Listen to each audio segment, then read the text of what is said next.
Pagsapit ng alas 5 ng hapon, kasabay ng pagbukas ng kaliwat kanang food stalls, May budget kayo? ang pagdagsa naman ng mga turista dito sa Katangnan Bridge sa Siargao. Narito sila para kumain, I love the sunset and the food and nice people to talk to. mag-skating, at mag-sunset watching. At karamihan sa kanila, mga dayuhan o AFAM. It's nice to watch the skaters and a lot of nice people here. I'll come back. Kaya ang bansag tuloy sa tulay na ito ngayon, AFAM Bridge. Ginawa po ang Katangnan Kabituunan Bridge noong 2016. It was finished around 2021. Ang length po ng Katangnan Kabituunan Bridge, it's about 348 meters. Dito, marami raw nakatagpo ng kanilang pag-ibig. Si Manilyn na born in the island and raised by the seas ng Siargao. O diba, paborito raw tambayan sa isla ang AFAM Bridge. Hindi na maiwasan tumingin sa mga AFAM. Pag nakakakita ako ng foreigner na mag-co-fall, ay sana ganyan din ako. 18 anyos si Manilyn nung nagtrabaho sa Maynila, kung saan nakilala raw niya ang unang AFAM na bumihag ng kanyang puso, isang Amerikano. Nagkaanak kami. Yung nagbuntis ako, umuwi ako dito. Pero si Manilyn may nadiskubre. May asawa from Thailand. Kaya mag-isang itinaguyod niya ang kanilang anak. Nagtrabaho sa isang bar sa Siargao kung saan naman niya nakilala ang sunod na AFAM na inakala niyang hihilom sa sugatan niyang puso. 1 week kami sa Cebu nagsama. Bumalik na siya sa Florida. Siya yung nagsusupport sa anak ko. Hindi ko alam kung babalik ba siya. Dami niyang dahilan.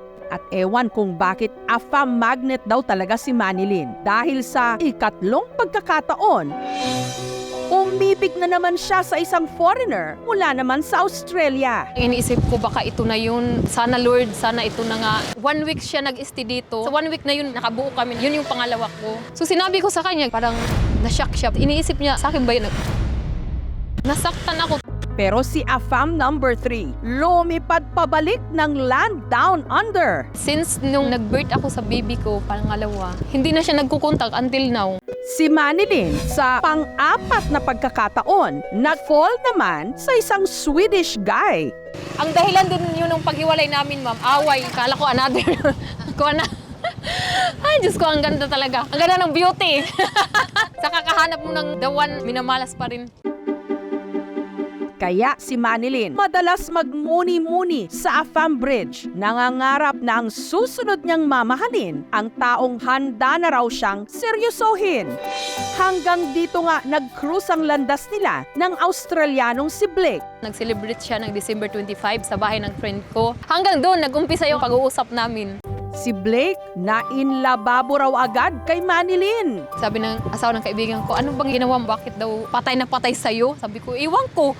Pero si Manilyn may agam-agam. Kung mamahalin ako, mamahalin din yung mga anak ko.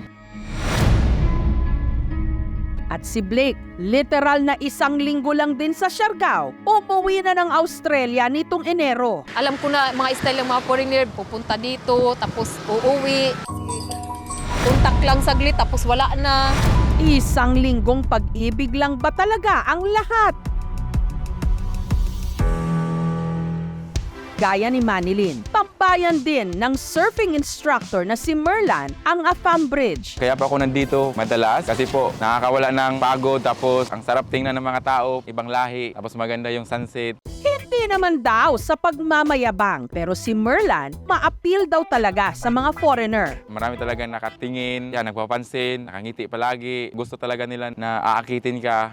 Si Merlan, aminadong chick boy, hanggang nakilala niya ang nagpatinuraw sa kanya, ang tiga-Netherlands na si Imka. Always smiling, very nice. Ang una na pagkita, tingin ko barkada lang kasi hindi naman talaga kami nagkatinginan ng maayos. Sa paglipas ng mga araw, hindi na lang hilig ni na Merlan at Imka sa surfing ang nagtagpo. Pati na rin daw ang kanilang mga puso. Masarap kasama. Nakakatawa lang kasi palaging nakasmile, walang problema. He's my first boyfriend. I feel really safe with him. He's really sweet, very caring of me. We always have a good laugh. At ang pinaka-romantic date spot nila, walang iba kundi ang Katangnan Bridge. Madalas naming banding dito, skating talaga, tapos yung Sunset Bridge. He goes fishing, I go skating. Pero ang masasayang araw nila sa isla, mauudlot muna. Kahapon lang kasi, si Imka umuwi na ng Netherlands. Nakakatakot rin kasi, syempre na-inlove na rin ako sa kanya. I promise that I will come back in June. Please trust me, I never find someone here.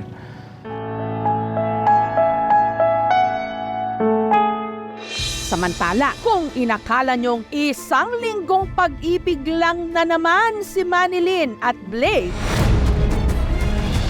nagkakamali kayo dahil matapos bumalik ng Australia ni Blake, tuloy pa rin daw ang kanilang komunikasyon. Sabi naman ng kaibigan ko, seryoso daw siya. Okay, kung seryoso talaga siya, seryoso din ako. Wala rin daw issue kay Blake kung may anak si Manilyn sa una niyang mga nakarelasyon. Sabi niya, syempre, tanggap ko at saka mahilig siya talaga sa kids. Yun ang nagustuhan ko sa kanya. Plano raw ni Blake na bumalik ng Siargao sa Hunyo para mas mahaba niyang makasama si Manilyn at para pagplanuhan ang kanilang future. Halos ganyan ang sinasabi pag nakapag-boyfriend ng foreign, ganyan. May foreigner na naman, ang habol ganyan, pira daw, mapaayos lang yung bahay. Yung bahay nga namin ngayon, hindi pa tapos. Kung may foreigner ba ako, hindi sana tapos na yan. Awayin ko daw, ay naku, hayaan nyo na lang, inay. Samantala, nitong Biyernes, Hi! How's your last day at work? I miss you. I love you more. wala siyang kamalay-malay na may ipinadalang sorpresa sa kanya si Blake.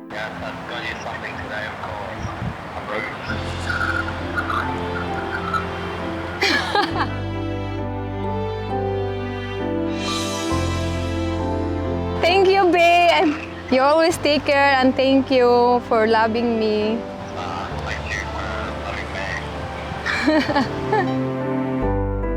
Magkalayo man ang pinagmulan, magkakaiba man ng pinanggalingan, ang kanilang mga puso sa isang tulay nagdugtong. Thank you so much mga kapuso. Kung nagustuhan niyo po ang videong ito, subscribe na sa GMA Public Affairs YouTube channel. Don't forget to hit the bell button for our latest updates.